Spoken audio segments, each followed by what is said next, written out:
है उतना ही अब परिवार भी जरूरी हो गया है, क्योंकि इक्का दुक्का पार्टी ही ऐसी बची है जिसमें परिवारवाद नहीं है। और यही वजह है कि बिहार में चुनाव और नई सरकार के गठन के बाद एक बार फिर पॉलिटिक्स में परिवारवाद का मुद्दा गरमाने लगा है। कल जिस तरह से मंत्रियों का शपथ ग्रहण हुआ, उसको लेकर आरजेडी ने एनडीए के परिवारवाद पर सवाल उठाया है। खासकर आरजेडी के निशाने पर जीतन राम मांझी की पार्टी हम और उपेंद्र कुशवाहा की पार्टी आरएलएम है। अब देखिए, हम का परिवारवाद यानी कि वो फैमिली ट्री क्या है और उसमें किसकी ताकत क्या है, वो भी ग्राफिक्स के जरिए समझते हैं, जिस पर सवाल उठाया है आरजेडी ने। तो हम का परिवारवाद देखिए, जीतन राम मांझी जो खुद केंद्र में मंत्री हैं, दूसरी तरफ संतोष सुमन जो उनके बेटे हैं और इस बार जो नई सरकार बनी है इसमें भी कैबिनेट का वो हिस्सा बने हैं, मंत्री बने हैं। इसके साथ साथ बात करें बाकी जीतन राम मांझी की बहू की, तो बिहार विधानसभा का चुनाव जीती, एमएलए हैं। आगे बढ़ेंगे तो दामाद जो है प्रफुल्ल कुमार मांझी, ये भी विधायक है। और इसके बाद से समधन ज्योति देवी जो खुद एमएलए हैं, यानी कि परिवार रिश्तेदार सब लोग राजनीति में है, जिसको साधा है जीतन राम मांझी ने और इसी को लेकर के सवाल उठाया है। अब उपेंद्र कुशवाहा का परिवारवाद और पार्टी में क्या कौन ताकत रखता है वो समझिए। स्नेहलता कुशवाहा जो इस बार बिहार विधानसभा का चुनाव लड़ी और चुनाव जीत करके आई, चर्चाएं काफी तेज हुई कि मंत्री बनेंगी, हालांकि चीजें बाद में बदली। अब दूसरी तरफ दीपक प्रकाश जो बेटे हैं उपेंद्र कुशवाहा के, और कल आपने तस्वीरें जो है वो दीपक प्रकाश की देखी और दीपक प्रकाश कल मंच पर पहुंचे थे और उन्होंने अपना शपथ ग्रहण लिया। मंत्री ये बनाए गए हैं, हालांकि किसी सदन के सदस्य नहीं है। मंत्री बनाए जाने को लेकर के कहा जा रहा है कि इनको परिषद में भेजा जाएगा। और देखिए, इस बीच बिहार बीजेपी अध्यक्ष दिलीप जायसवाल ने परिवारवाद पर बोलते हुए कहा कि विपक्ष ने आज तक परिवारवाद की परिभाषा समझी ही नहीं है। परिवारवाद का मतलब होता है प्रधानमंत्री का बेटा प्रधानमंत्री और मुख्यमंत्री का बेटा मुख्यमंत्री। जनता समझ रही है कि परिवारवाद का असली मतलब क्या है। परिवारवाद किसको कहते हैं? परिवारवाद कहते हैं राजा का बेटा राजा, मुख्यमंत्री और प्रधानमंत्री का बेटा मुख्यमंत्री और प्रधानमंत्री नहीं बनेगा, उसके बाद कोई परिवारवाद नहीं होता है। परिवारवाद का मतलब है, हमारा भाजपा का परिवारवाद का लगता है इतना दिन से वो परिभाषा भी नहीं समझ पाए। परिवारवाद का मतलब है कि प्रधानमंत्री का बेटा प्रधानमंत्री नहीं बनेगा, मुख्यमंत्री का बेटा मुख्यमंत्री नहीं बनेगा।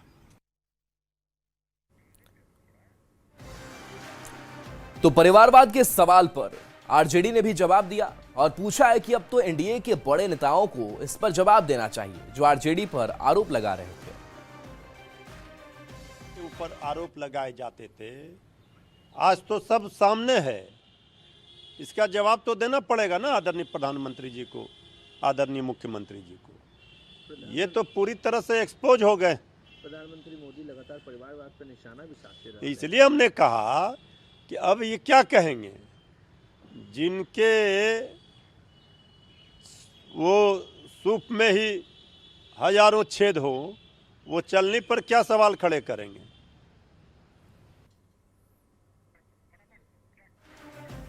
तो देखिए, आरजेडी के आरोपों पर बीजेपी सांसद संजय जायसवाल ने पलटवार किया। उन्होंने कहा कि जहां हम हार गए वहां इंसाफ हुआ, जहां वो हार गए वहां गड़बड़ी हो गई। स्कोप भी होता अगर इलेक्शन कमीशन के द्वारा, तो हम रामगढ़ के 30 वोट से हारते। हम ढाका चुनाव जीत गए थे, पोस्टल बैलेट के कारण हम चुनाव हारे हैं। हमारा चनपटिया का है, आपका फॉरबिसगंज है, बहुत सारी कंस्टिट्यूएंसी है जहां हम पोस्टल बैलेट के चलते चुनाव हारे हैं।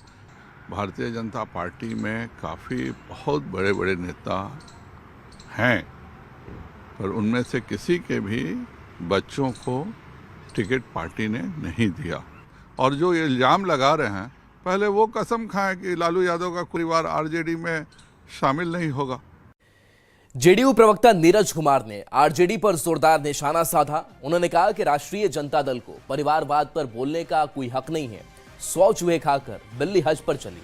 लालू यादव की संतान होने के कारण तेजस्वी यादव को उप मुख्यमंत्री और तेज प्रताप यादव को मंत्री बना दिया गया है।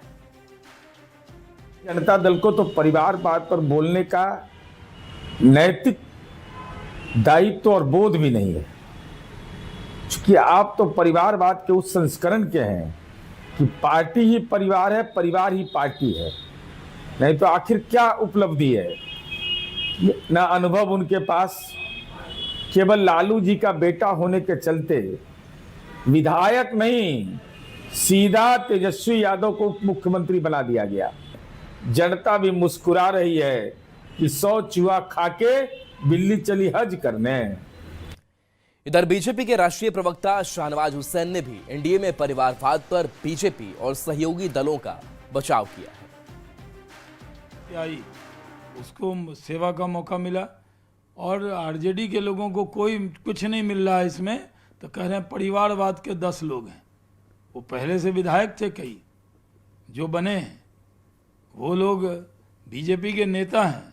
अब बीजेपी के जो नेता के परिवार के लोग हैं वो बीजेपी में काम नहीं करेंगे तो क्या लालटेन पकड़ेंगे जाके?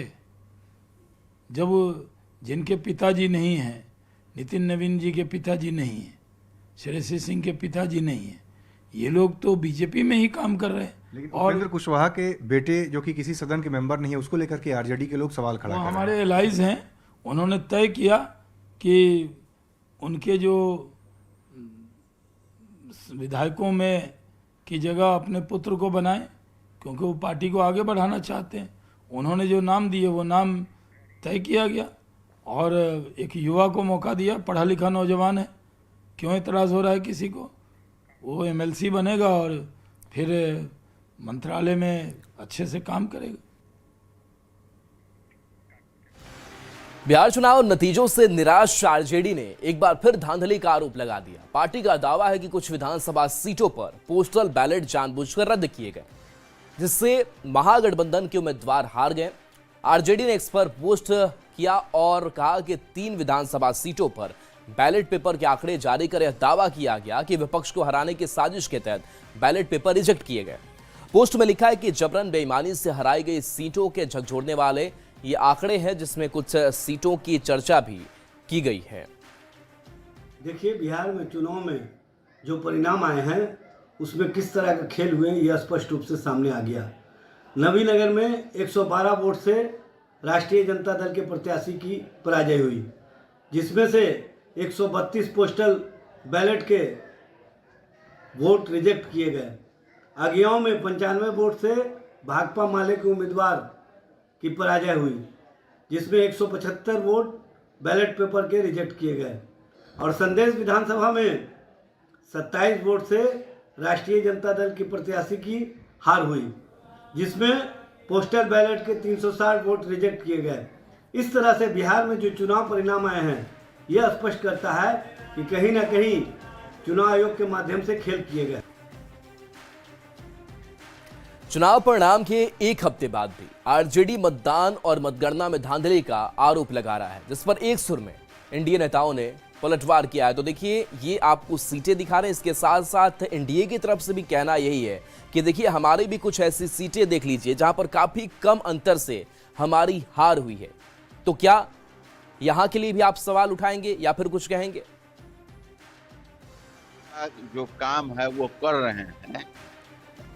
सरकार बनाने था, चुनाव आयोग का आदेश गवर्नर को उन्होंने दिया, चुनाव आयोग को दिया, उनका निर्देश आया, बिहार गठने का गवर्नर ने परमिशन दिया, वो हुआ।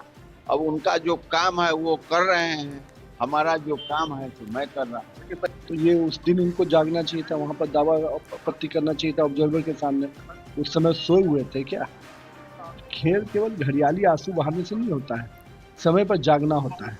अगर आपको तो नहीं था, इतनी बड़ी हार के बाद भी अभी आप समझ नहीं पा रहे कि जनता का मैंडेट क्या है, तो अब ये सब छोटे मोटे चीज़ों को निकाल भी रहे, तो समय पर क्यों नहीं किया? उस दिन कहाँ सोए हुए थे आप और आपके प्रत्याशी? आरजेडी और कांग्रेस जिंदगी भर कभी पलट के ये लोग सत्ता में नहीं आएंगे अगर ये लोग बहाने बनाना नहीं छोड़ेंगे।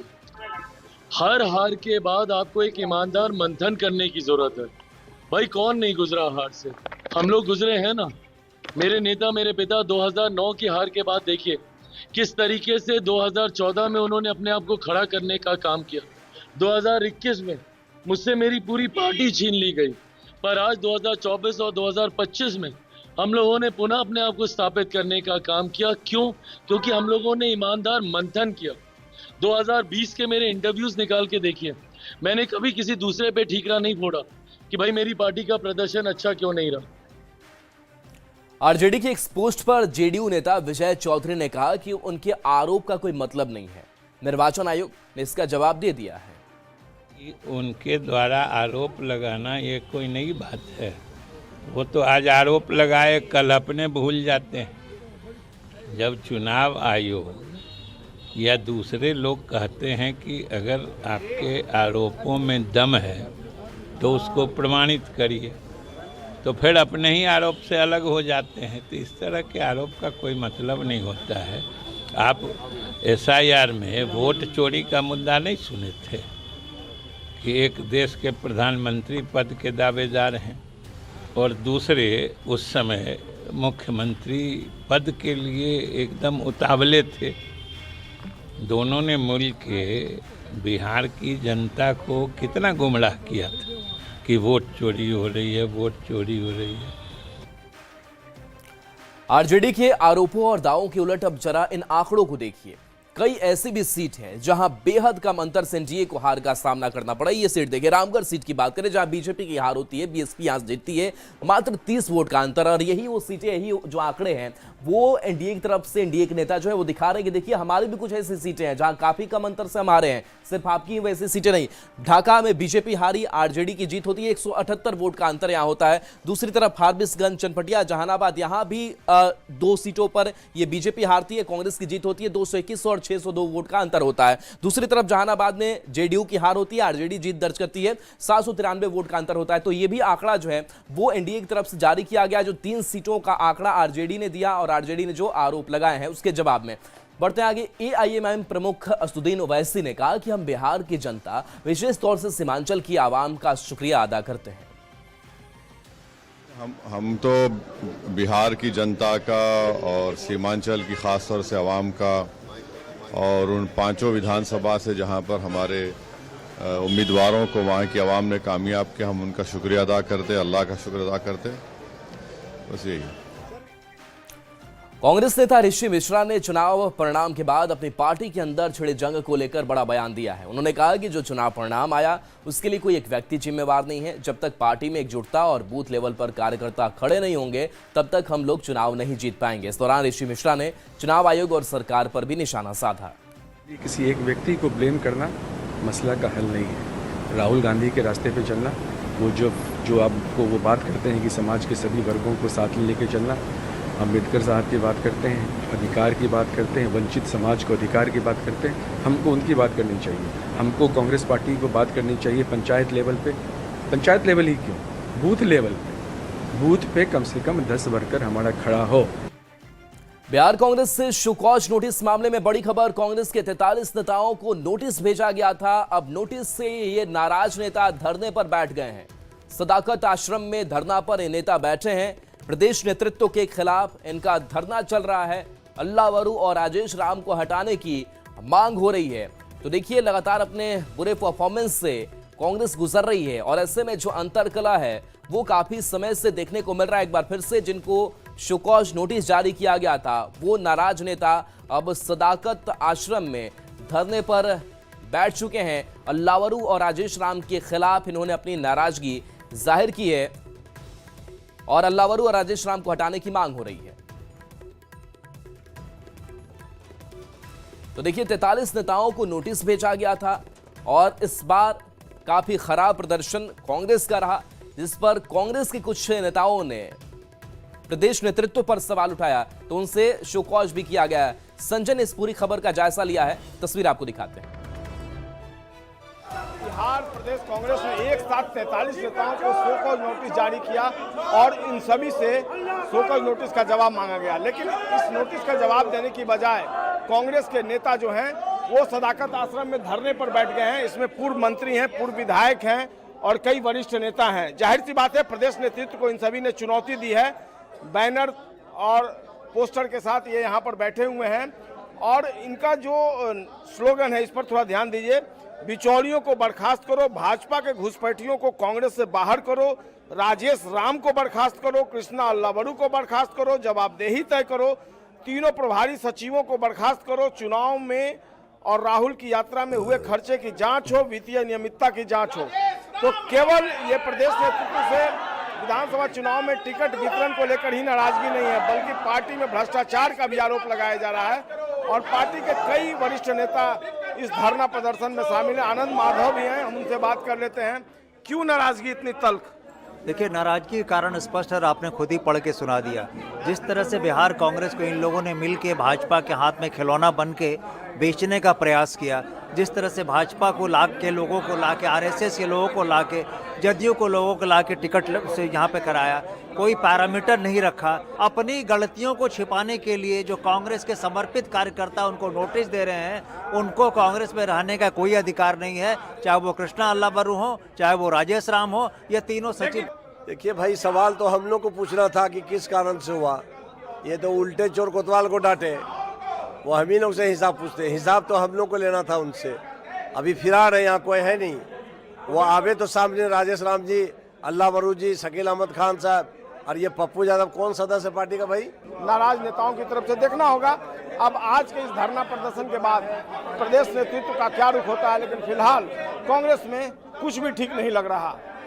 संजय कुमार, न्यूज़ 18 पटना। और देखिए, सम्राट चौधरी मुख्यमंत्री नीतीश कुमार के आवास एक करने मार्ग पहुंचे। मुख्यमंत्री नीतीश कुमार और सम्राट चौधरी के बीच लगभग आधे घंटे की बातचीत हुई। इस आधे घंटे की बातचीत में मंत्रियों के विभागों की सूची तैयार कर ली गई है। जानकारी के मुताबिक किसी भी वक्त मुख्यमंत्री आवास से सूची लेकर अधिकारी राजभवन पहुंचेंगे और राज्यपाल को सौंपा जाएगा। पूरी सूची राज्यपाल को देने के बाद मुख्यमंत्री नीतीश कुमार कैबिनेट की बैठक करेंगे, जिसमें विधानसभा सत्र की घोषणा की जाएगी, जहां स्पीकर का चुनाव होगा।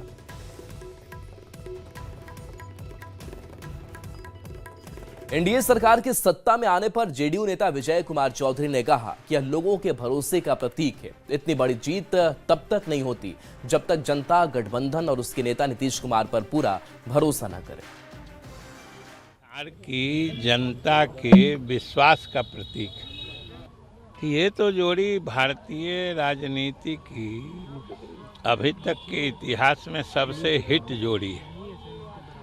मोदी जी प्रधानमंत्री के रूप में और नीतीश जी बिहार के मुख्यमंत्री के रूप में। इन दोनों की जो आपसी समझदारी है, जिस ढंग से दोनों ने साथ काम किया है, बिहार भी तेज़ी से आगे बढ़ रहा है। और आने वाले समय में जैसा कि प्रधानमंत्री ने भरोसा दिलाया है, बिहार का विकास और भी तेज गति से होगा।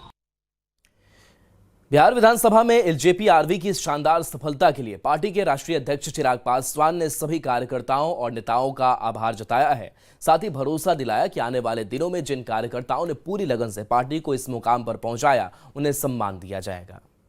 उन साथियों को भी विश्वास दिलाना चाहता हूं कि लोक जनशक्ति पार्टी रामविलास हर एक उस नेता कार्यकर्ता के समर्पण का सम्मान करती है, जिन्होंने निस्वार्थ होकर उनको चुनाव लड़ने का मौका मिला नहीं मिला, पार्टी ने उनके साथ चुनाव के समय साथ कितना दिया नहीं दे पाए, उसके बावजूद वह अपने कर्तव्य पथ पर ईमानदार और निष्ठापूर्वक वो अपना समर्पण देते रहे।